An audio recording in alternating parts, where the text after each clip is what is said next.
Dr. Viktor Yelensky will not be appearing this morning, and that's for the simple reason that very unexpectedly, in other words, he himself did not expect to be elected to the Ukrainian parliament. He wrote to me, he says, I was number 38 on our party list, which is why I accepted the invitation to speak at the conference, and lo and behold, the party list went beyond 38 in the election. So he isn't able to join us because we had asked Dr. Yelensky to do something that none of the other individual speakers are doing, and that is to talk about the Muslim presence on the Maidan and the Muslim reaction to the events of the Maidan and the aftermath. I made sure that I scrambled to get a specialist who can talk to us about that, and that is Dr. Viktor Ostapchuk of the University of Toronto. So Viktor Ostapchuk received his PhD at Harvard University. He has worked at the Institute of Oriental Studies of the Academy of Sciences of Ukraine and currently is an associate professor at the Department of Near and Middle Eastern Studies at the University of Toronto. He is a historian of the early modern Ottoman Empire, specializing in the Black Sea region, Crimean Khanate, relations of the Ottoman Porte with Poland, Ukraine, and Muscovy prior to the 18th century. And aside from courses in Ottoman studies, he teaches inner Asian history. So please join me in welcoming Dr. Viktor Ostapchuk of the University of Toronto. Now, the question of Islam in Ukraine, the Muslim community in Ukraine, as we know, most of you know, Ukraine is primarily a country that is Christian, Orthodox, and Catholic. But in fact, historically speaking, Ukraine, being quote-unquote the borderland, straddled the so-called the Great Frontier, they call it East and West. And early in the history of the territory of Ukraine, with the Kievan Rus Empire, very close contacts with Khazaria, which was officially a Jewish state, but actually largely Muslim. It was in typical inner-Asian style. Most inner-Asian states, be it Khazaria or the Tatar Golden Horde, were quite tolerant about religion, or perhaps indifferent about various faiths as far as who follows what. In any event, as early as we have the story that that Kiev Rus considered converting to Islam, taking Islam from the Bulgars up at the confluence of the Volga and Kama River. There's even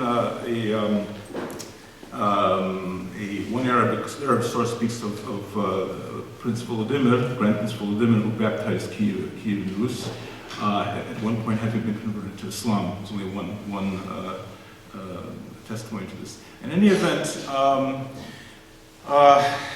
so up until the 18th century, when the Crimean Khanate was eliminated by the Russian Empire, southern Ukraine was, you could say, it was part of the Darul Islam, the abode of Islam, Crimea and the southern steppes.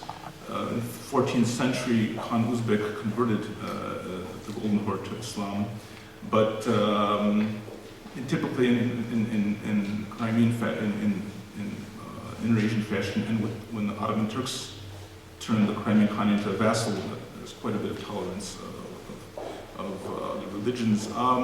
As far as Muslims in Ukraine today, first of all, Islam is not a particularly organized religion in the sense that Christianity is. We don't have church, we have various communities. And I'll speak of the various organizations in Ukraine, but there are between 500,000 Muslims. Some Muslims say they claimed up to 1 million, but primarily the majority of them are in the Crimea. 300,000 Crimean Tatars. Again, we don't know the exact figures, but they've been returning since the deportation. The other region, which is has the largest Muslim community, is actually in the east, in the Donbass region. Now, Donbass was a region that was heavily industrialized, and people from all over the Soviet Union were brought there to work, and including many Muslims. Some of them are Volga Tatars, some are Crimean Tatars, and others throughout the country there are people that ended up there. The Soviet Union was a multinational state. There are Azeris, Also immigrants, people that were students from Syria and other countries in the Middle East who stayed. As far as ethnic Ukrainians go, it's very hard to say. There are individuals here and there, but it's really hard to say how many converted to Islam. Mythologically speaking, is this a proper category to speak of the Muslim reaction to Islam? After all, to the Maidan and the aftermath. After all, Ukraine, being a post-Soviet country, is largely secular.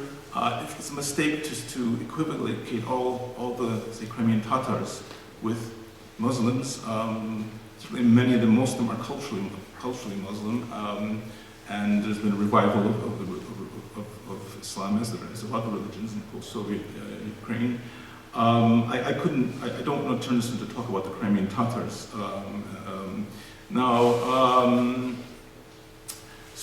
But on one hand, it's not a proper category. On the other hand, it is because there are active elements in the organized Muslim community that do play a role in the EuroMaidan, and so it's worth talking about them. Now, as far as organization of Muslims in Ukraine, the oldest organization is translated the Clerical Board of Muslims of Ukraine, formed in 1992 in Kyiv. And its leader from the start has been Sheikh Ahmed Tamim, who's actually of Lebanese descent. They're in 10 oblasts of Ukraine, 10 regions of Ukraine, and they have a newspaper. And secondly, there's one based in the Donbass, actually in Donetsk, called the Clerical Central of Muslim Communities of Ukraine, though it has communities all over Ukraine in 12 oblasts, mainly based in the Donbass region, Donetsk and Luhansk. Then in Crimea, we have the Clerical Board of Muslims of Crimea, which have no relation to the first one that I mentioned, the main one. They were formed in 1991. They are the largest Muslim community organization, led by, who was shown on the slide, Haji Emir Ali Albayev. They have a madrasa, they have a newspaper in Crimean Tatar, and about 350 communities, about 300 mosques, actually up to 15 madrasas, Islamic colleges. And most recently there's been a challenge organization, which I'll bring up later.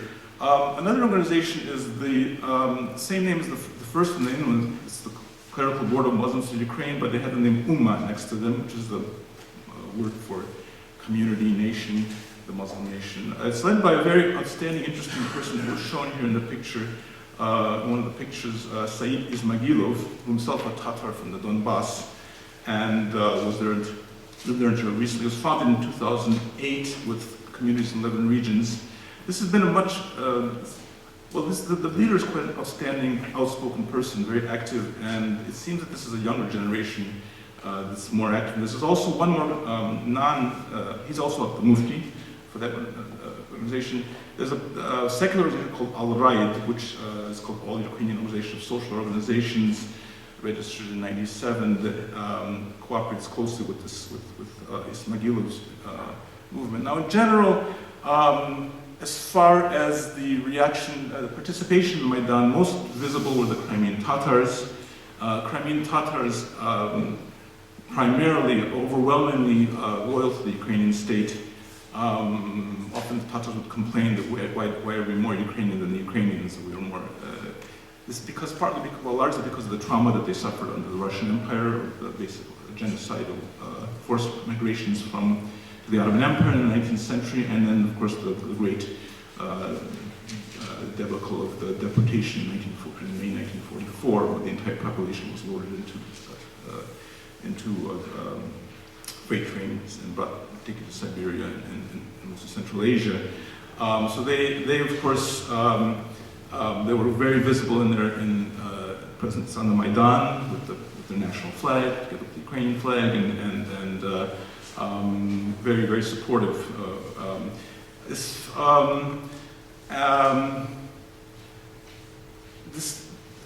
As far as all Ukrainian Muslim organizations, Said Ismagilov has been outstanding supporter of the Maidan. As leader of the organization called the Ummah, the clerical organization of Muslims of Ukraine, Ummah. As early as middle of December, a few days after the students were beaten on the 30th of November, he, on the 2nd of December, condemned the beating of the students and called on all parties to avoid provocations. In January, he made public statements urging all Muslims to support the Maidan. He was very strident anti-regime. Encouraged people not to be intimidated by the police by them being photographed, people being photographed or videoed, and to turn out. He led one of his Friday prayers at the end of January. He called for, again, active current struggle, very patriotic. The concern for once the Maidan was victorious in end of February, he made an appeal not to honor the Heavenly Hundred and fully supporting the government, and considered them very vocal saying the Muslims of Ukraine are an inseparable part of the Ukrainian society, Ukrainian nation. He's compared the Muslims in Ukraine to those in Russia as being much more integrated, not living in ghettos, separate communities, but basically really much part of it, very much involved in the Maidan movement. He made pleas for Muslims in other countries not to participate in the war against Ukraine. He was involved in joint actions with Christian churches, and various ecumenical activities. In Crimea, well, as we know, there's been an information war and an intimidation war against the Crimean Tatars, and the organization of Crimean Muslims as well has been a victim of this. There have been attempts in the Russian press to taint them with them being connected with radical Islam and kinds of provocations. Their churches, their mosques have been, for example, Molotov cocktailed several occasions, swastikas painted on them.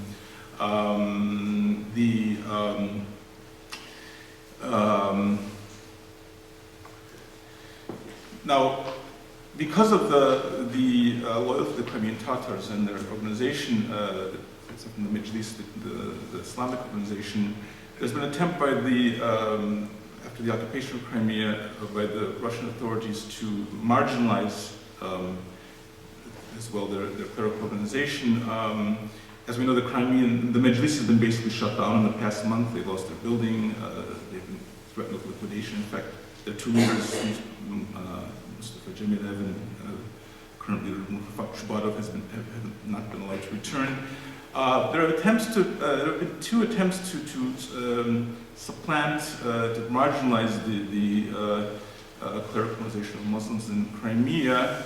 One had been visits by various official Muslim from Russia to Crimea in July, and as recently as a few weeks ago, there's been a formation in August, but it's been not very visible. A new organization, and it was named the Tavridian Mufti-ship, or Muftuluk. Tavridia is an old name for Crimea and actually parts of southern Ukraine. So it's really not clear what's going to happen with the large organization, the main one. But there's a struggle going on. Question always comes to mind, radical Islam. This is an interesting thing because the main organization that's been mentioned is the so-called Hizb ut-Tahrir, which actually has its roots in Lebanon in the 1950s, fundamentalist radical movement. In Crimea, before the Maidan, the EuroMaidan, there have been some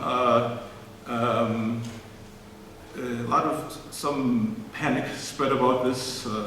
Basically, part of the information war. It's even thought that some of this information may have been used by the Ukrainian and the Polish states to compromise the Crimean Tatars. In July of 2013, there was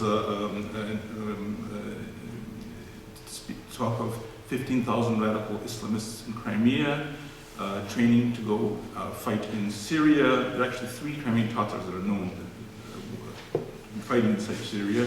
But the scare was that once if Assad is toppled, these people will have nothing to do and come back to Crimea and start a radical movement there.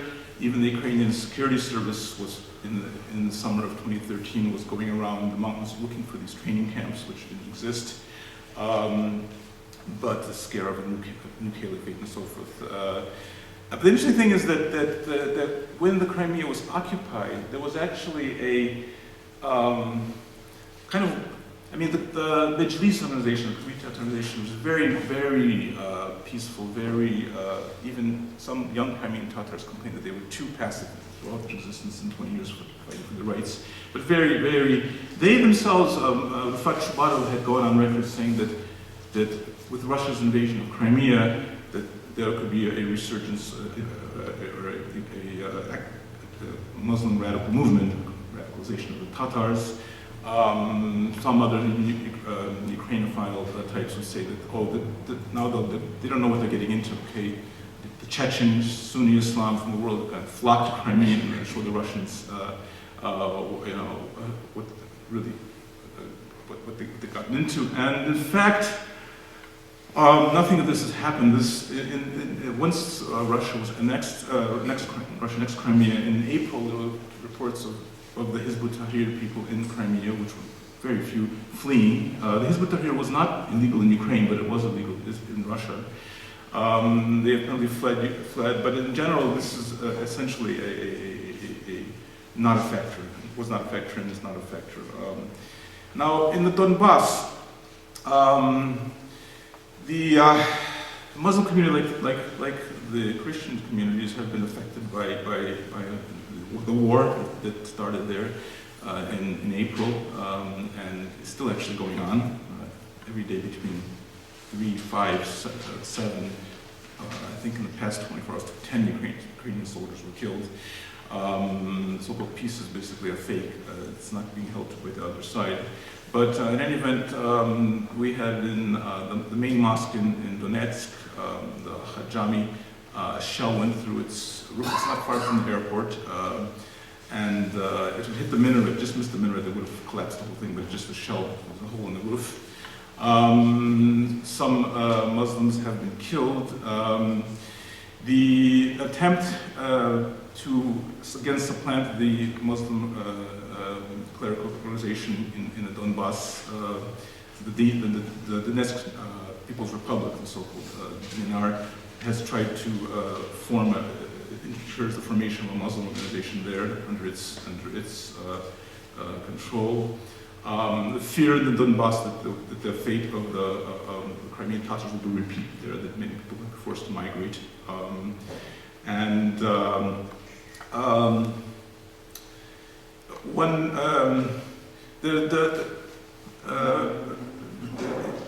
There's a community from Georgia called the Meshetian Turks, who were victims of mass riots in early in the 90s. Many of them were settled in the Donbass region, and it's a big community in Slavyansk, which they've appealed to the Turkish government to be allowed to be settled in Turkey. That's still not happening. It's about 1,500, 300 families, about 1,500 people. So that's an ongoing situation. And the Meshetian Turks were originally all deported in 1944 as Crimean Tatars, but they had to return to the Georgian-Turkish border where they lived. There's been help of the Ukrainians fighting in the Donbass. Remember, much of the people fighting are not regular army, but so-called volunteer battalions. And the Ismailov's organization, the Ummah, has sent aid to the fighters in the anti-terrorist operation. There are reportedly 450 Crimean Tatars fighting in the east. There's talk of forming a Crimean battalion. An interesting subplot here is the role of Chechens. Now, Chechens, as you know, fought 2 wars against the Russian Federation, and there's a bid for independence, and so one would expect that the Chechens would be very anti-Russian and pro-Ukrainian. And what happened is Chechnya is now under control, basically, of Moscow through Kadyrov, who's basically allowed to do whatever he wants, and Kadyrov has sent fighters there to fight for the Russian side. There are quite a few, basically mercenaries. But recently there's news that there are Chechen fighters fighting on the Ukrainian side as well, and they're very, very eager to continue their struggle with the Russians. So this is a mixed thing. But obviously there was quite a bit of alienation, saying, why are these Chechens coming here to kill Ukrainians and so forth? This is constant tension in the beginning. So the future is very much an open question. In general, it's hard for me to get information on statistics of people and their attitudes. Basically, what I can find in the press, and the most vocal ones that get the attention. I only found one instance of a prominent Muslim being anti-Maidan. He traveled participated in the so-called anti-Maidan in Kiev, and his main thing was fear of Europe, fear of your EU. Homosexual rights, that was the main concern. The Crimean Tatars would be forced to have, would be allowed to have single-sex marriages and so forth. But in general, the general picture is a very, very strong support of the Maidan movement and the continuing process in the aftermath. Thank you. Thank you.